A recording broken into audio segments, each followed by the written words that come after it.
कौन कहता है आसमां में सुराख नहीं हो सकता, एक पत्थर तो तबीयत से उछालो यारों। जी हाँ साथियों, तबीयत से पत्थर उछालने का समय आ गया है। पत्थर उछालने का अर्थ है तैयारी करने का समय आ गया है, क्योंकि अगले चंद महीनों की तैयारी आपको वरिष्ठ अध्यापक और व्याख्याता बना सकती है। आरपीएससी सेकेंड ग्रेड की विज्ञप्ति जारी हो गई है। कल दिनांक 5 अप्रैल को विज्ञप्ति जारी हुई थी और विज्ञप्ति जारी होने के साथ साथ ऐसा अनुमान भी है कि फर्स्ट ग्रेड की वैकेंसी भी जल्दी ही आने वाली है।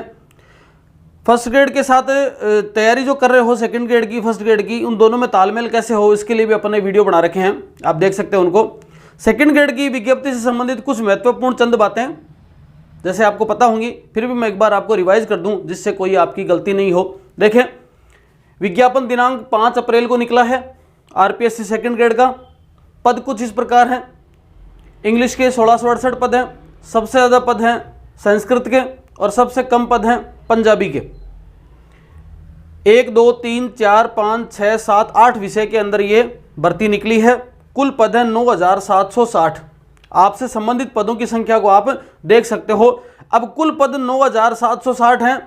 आप ये माने, आप जब वीडियो देख रहे हैं तो ये माने कुल पद है 9759 है, 59 है, क्योंकि एक पद आपके लिए आरक्षित है, आपके लिए सुरक्षित है अगर आप मेहनत करते हैं तो।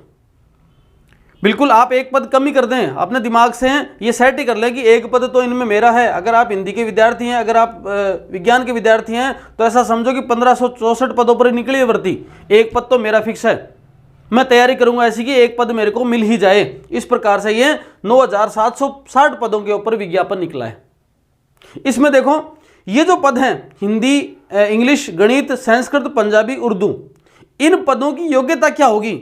इन पदों के अंदर आपको अगर सिलेक्शन लेना है तो इन पदों के अंदर ग्रेजुएशन इन्हीं सब्जेक्ट में हो, प्लस साथ में क्या हो, बीएड हो।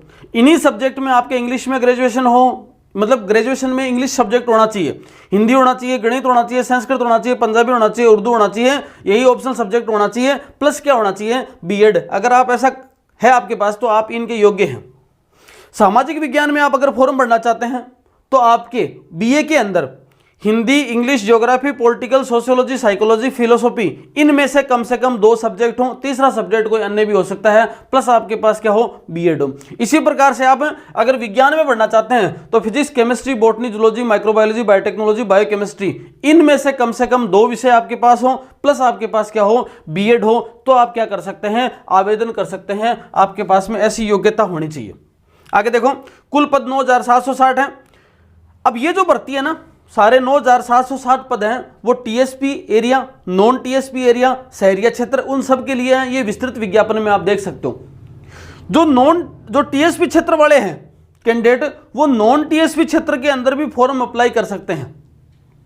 ये दर्शाना होगा, फॉर्म के अंदर अप्लाई कर सकते हैं। लेकिन जो टीएसपी क्षेत्र वाले हैं वो केवल और केवल राजस्थान के होने चाहिए। राजस्थान के बाहर के अभ्यर्थी हैं वो टीएसपी क्षेत्र के अंदर अप्लाई नहीं कर सकते।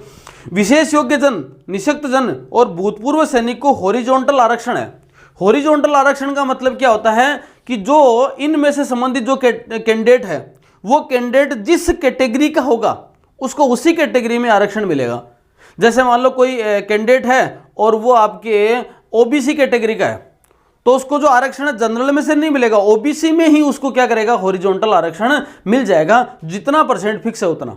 आगे देखो, महिला जो अन्य राज्य की है और शादी के बाद राजस्थान की बहू है, राजस्थान के अंदर आ गई है, राजस्थान की निवासी हो गई है, तो उसको जनरल कैटेगरी में माना जाएगा। वो है तो किसी अन्य राज्य की, लेकिन शादी होने के बाद वो राजस्थान की निवासी हो गई तो उसको क्या है, आपको जनरल कैटेगरी में माना जाएगा। अब एक सवाल ऐसा भी आता है कि मान लो राजस्थान में कोई पैदा हुई है और वो अन्य राज्य में शादी होकर चली गई, तो इस विज्ञापन में तो ऐसी कोई बात नहीं है, लेकिन अनुमान ऐसा है, मेरा भी ऐसा मानना है कि उसको राजस्थान का मूल निवासी ही माना जाएगा। तो फिर संबंधित कैटेगरी में वो क्या कर सकती है, अप्लाई कर सकती है। इसके लिए कोई विशेष इसमें अलग से लाइन दे नहीं रखी है। आगे देखो, अंतिम वर्ष वाला भी आवेदन कर सकता है। अब जैसे मान लो 4 साल वाला बीएड किसी का चल रहा है, 4 साल मतलब ग्रेजुएशन प्लस बीएड, 3 साल ग्रेजुएशन के प्लस 1 साल बीएड, ऐसा कोई अगर किसी के पास कोर्स चल रहा है तो अंतिम वर्ष वाला शामिल हो सकता है। अगर किसी ने ग्रेजुएशन और बीएड अलग अलग किए हैं तो क्या है, ग्रेजुएशन के बाद ही बीएड होना है, तो बीएड के अंतिम वर्ष में है वो, बीएड उसका 1 साल कंप्लीट हो चुका है, इस साल क्या है, बीएड उसका अंतिम वर्ष चल रहा है, तो वो क्या कर सकता है, आवेदन कर सकता है। परंतु परीक्षा जिस दिन हो उस परीक्षा से पहले उसकी डिग्री कंप्लीट हो जाए। जैसे मान लो अगस्त में एग्जाम होता है, तो अगस्त से एग्जाम वाले 25 अगस्त को मान लो एग्जाम हो, तो 24 अगस्त तक उसके हाथ में रिजल्ट आ जाए अंतिम वर्ष का, वही क्या कर सकता है, इसमें एलिजिबल है।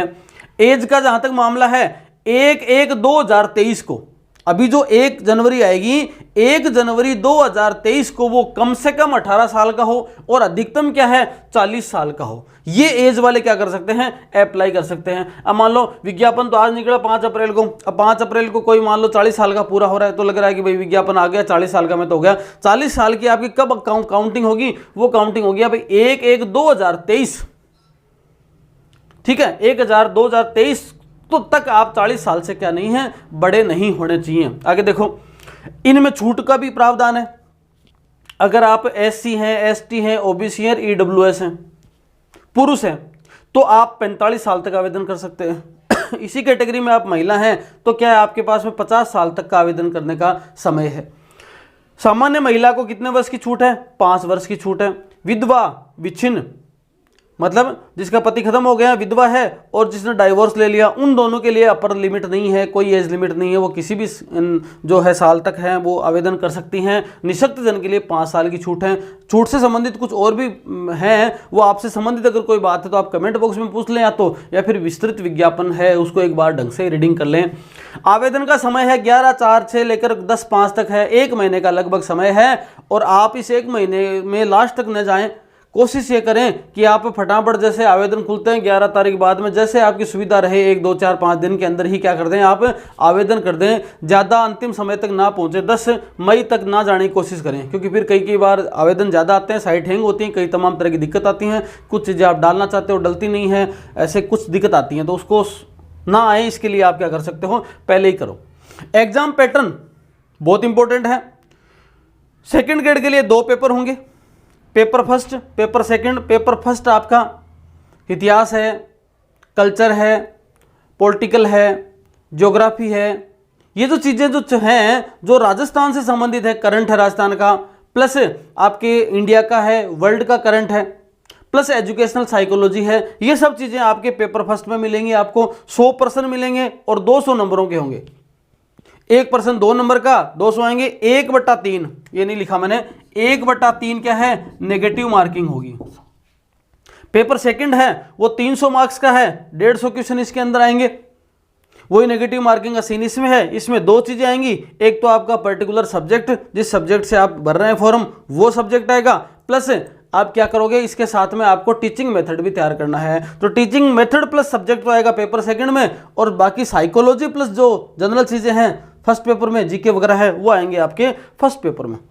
दोनों ही पेपरों में, बड़ी इंपॉर्टेंट बात बता रहा हूं, दोनों ही पेपरों में मिनिमम 40% आपको पासिंग मार्क्स लाने हैं। ये बहुत बढ़िया है इस बार, जिससे आपको क्वालिटी टीचर मिलेंगे।